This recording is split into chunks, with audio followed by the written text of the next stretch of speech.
You know what's funny? Every time someone makes a video about AI tools, it's the same 5 apps. ChatGPT, Claude, Midjourney, CapCut, and somehow Canva shows up again. And look, I have nothing against those tools. I use some of them myself.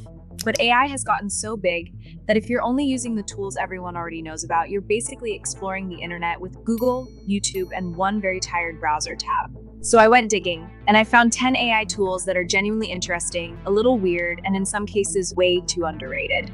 These are 10 AI tools you've probably never heard of, but should probably know about in 2026. Let's get into it. Let's start with something simple. You know that moment when you have a great idea, but the second you start typing, your brain forgets how language works? Wispr Flow is basically built for that problem. Wispr Flow is an AI dictation tool, but calling it dictation undersells it because that word makes you think of the clunky voice-to-text you've already tried and abandoned. Wispr Flow is an AI voice-to-text tool that lets you speak naturally and turns it into clean text across your apps. It doesn't just transcribe what you said, it cleans it up, formats it, and makes it ready to use. So you can ramble, you can change your mind halfway through a sentence. You can say exactly what you mean without trying to sound polished first.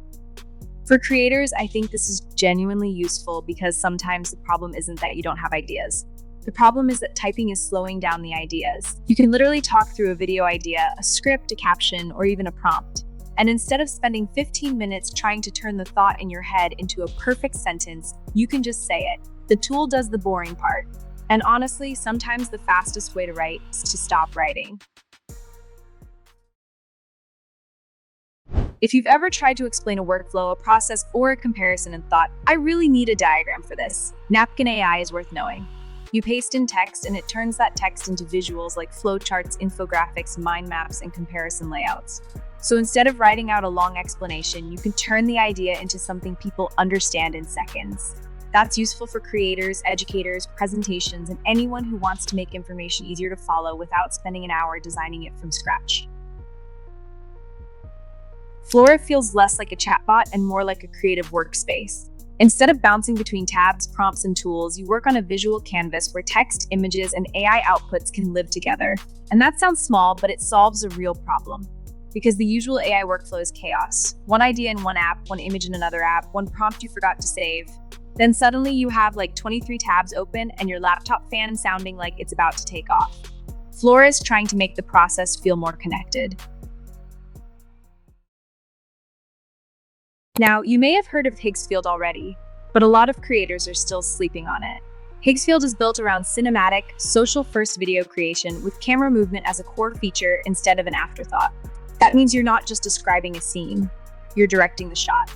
So if you want a dramatic push-in, a parallax move, a crash zoom, or a 360 orbit, the platform is designed for that. That makes it especially useful for product teasers, faceless content, and short-form videos that need to look expensive without actually being expensive. All right, before we continue, this video is sponsored by Octo Browser. Octo Browser is built for multi-account workflows, teamwork, and browser profiles that stay separated when you need clean setups. If you run multiple client accounts, ad accounts, affiliate setups, or anything where browser profiles matter, it's the kind of tool that saves you from unnecessary chaos. If Higgsfield is about the shot, LTX Studio is about the whole story. This is the kind of tool you use when you have an idea for a video, film, or series, but you need help organizing the concept before you produce it. You can start building scenes, characters, story direction, and visual structure instead of staring at a blank page and pretending inspiration will eventually show up. And honestly, that's where a lot of AI tools are becoming more useful, not by replacing the creative process, but by helping you organize it. If you've ever wanted a mascot, a virtual host, or an animated character to deliver your script, Hedra is a strong option. You can turn an image and audio into a talking character with lip sync, facial expression, and movement. That makes it useful for faceless creators, brand mascots, storytelling channels, or anyone who wants a character on screen without hiring a full team. It's not just for corporate avatars. It feels much more built for actual content. Krea is one of those tools that gets more interesting the more you use it. Instead of making you wait through the usual generate and refresh cycle, it focuses on real-time creation. You can type, sketch, adjust, and see the image evolve live. That matters because a lot of creative work is not I know exactly what I want. It's I'll know it when I see something close. Krea helps you get there faster.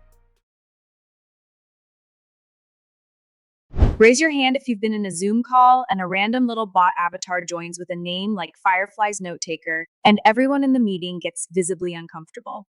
Granola AI skips that entirely. It just quietly listens in the background and turns your meeting into clean, structured notes, decisions made, action items, key points, without the awkward third wheel.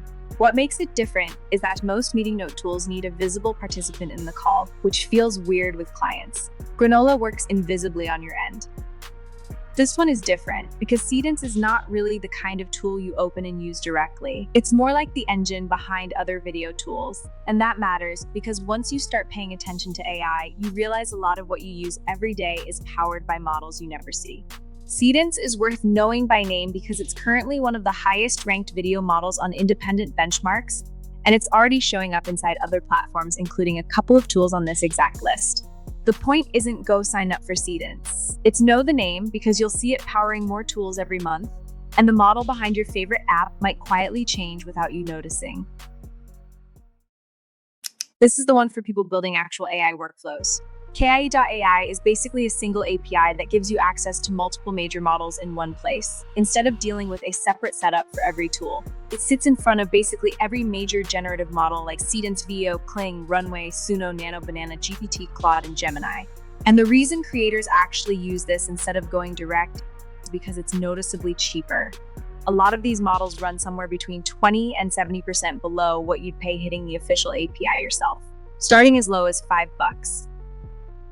So those were 10 AI tools that deserve more attention into 2026. And no, I don't expect you to download all 10 right now. Please don't do that. Your browser already has enough tabs open.